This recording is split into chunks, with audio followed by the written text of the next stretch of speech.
नमस्कार दोस्तों, मैं अभिषेक उपाध्याय आप सभी का हार्दिक आभार व्यक्त करता हूं। मेरे जो न्यूज़पेपर के रीडर हैं उनका भी मैं काफ़ी दिले आभार व्यक्त करता हूं।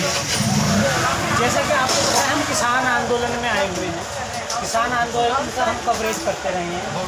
आज हमें किसान मिले हैं और मध्य प्रदेश के किसान हैं।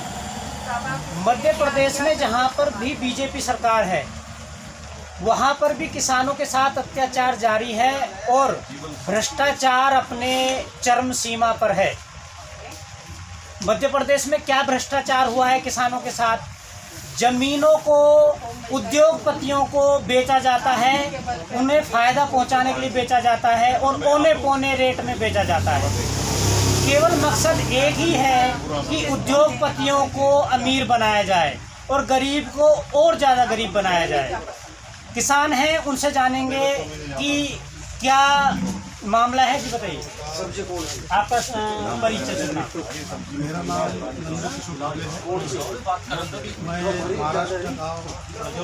मैं महाराष्ट्र में नागपुर जिला तहसील सावनेर में रहता हूँ और हमारा जो गांव है 2 किलोमीटर पर यूपी बॉर्डर लगा है, जहाँ पे KCZ की योजना आई थी 2007 में। और हम जो किसान हैं इधर पे 50 लगभग जिन किसानों की जमीन महाराष्ट्र की वो मध्य प्रदेश में।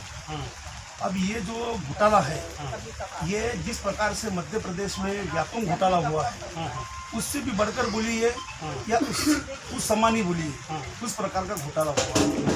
4 साल से आंदोलन कर रहे, 5 साल हो गए, फिर भूख हड़ताल हो गई, जेल में गए, जंतर मंतर पर गए, दिल्ली में हमने प्रधानमंत्री जी को भी आवेदन दिया, लेकिन किसी भी प्रकार की उस भ्रष्टाचार की जांच नहीं हुई। वो जो भूमि घोटाला हुआ है सेच परियोजना में, इसमें लगभग 6000 से 7000 एकड़ भूमि घोटाला हुआ, जिसमें भूमि अधिग्रहण कानून, सेच कानून, इसका उल्लंघन करते हुए किसानों की जमीन खरीदी। अब इस बात ये जो योजना थी, ये योजना 2007 में मध्य प्रदेश जिला छिंदवाड़ा में आई। ये इशू किया था भारत सरकार ने पत्र डेवलपर्स कंपनी को। इसमें 2000 हेक्टेयर की अनुमति प्रदान की थी, जिसमें कंपनी को सेच एक्ट 2005 के अनुसार उनको कार्य करना था। कुल मिला के मेन जो बात है वो कुल मिला के ये है कि जिसमें कंपनी का और जो सरकार का जो एमयू हुआ था, इसमें भूमि अधिग्रहण 1894 के अंतर्गत कार्रवाई करनी थी। धारा 4 के अंतर्गत नोटिफिकेशन जारी करना था और ग्राम सभा हुई थी और उस नियम के अनुसार किसानों की जमीन अधिग्रहित करनी थी। लेकिन किसानों को उस कारण कंपनी को स्टैम्प ड्यूटी की छूट प्रदान की अधिग्रहण में। लेकिन क्या हो गया, 2007 से 13 तक प्रशासन ने आंखों पे पट्टी बांधी। जो डेवलपर्स कंपनी थी, उनके वाले जो दलाल थे, वो गांव-गांव में आए, भयभीत किया किसानों की जमीन लूटी जाएंगी, सरकार की योजना है, आपको जमीन बेचनी पड़ेंगी। और उन्होंने औने पौने दाम पर जैसे 40,000, 1 लाख, 1.5 लाख उस प्रकार की जमीन इन्होंने 2007 से 13 तक इन्होंने प्राइवेट बातचीत के आधार पर सेच कानून के नाम पे खरीद की और इन्होंने सेल डीड पर स्टैम्प ड्यूटी छूट की, जबकि अधिग्रहण में स्टैम्प ड्यूटी की छूट थी, इन्होंने सेल डीड पे की।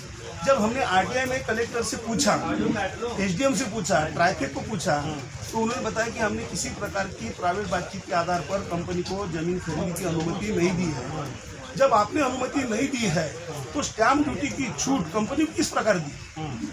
हमने ये पूछा कि जब 2007 में सेज आया था तो यहाँ पे नोटिफिकेशन हुआ था, तो बोलते जानकारी उपलब्ध नहीं है। जब भारत सरकार की इतनी बड़ी योजना आ रही है तो जिला कलेक्टर SDM उसकी अधिसूचना जाहिर नहीं कर रहे हैं, तो उस योजना जो जिला पंजीयक थे, उप पंजीयक सौसर, इनको कैसे मालूम होगी कि यहाँ पे सेज आया? आपका जो MLA है वहाँ पे सिटिंग, वो किस पार्टी से? वहाँ पे तो अभी वो कांग्रेस इसमें है। पहले तो BJP के थे, अभी कांग्रेस। उनसे कोई बातचीत हुई? नहीं, जहाँ पे पहले तो वहाँ के तो खासदार कमलनाथ जी थे, अभी तो उनके पुत्र मुकुलनाथ जी हैं। हमने जो भी आंदोलन किए वो तो विपक्ष में है, लेकिन उन्होंने किसी प्रकार का आज तक इस भ्रष्टाचार को ना कभी सपोर्ट किया है, ना कभी हमारे आंदोलन में आए। अब क्यों नहीं आए, क्या है, तो उनका वो वैयक्तिक मामला है, तो इसके लिए हम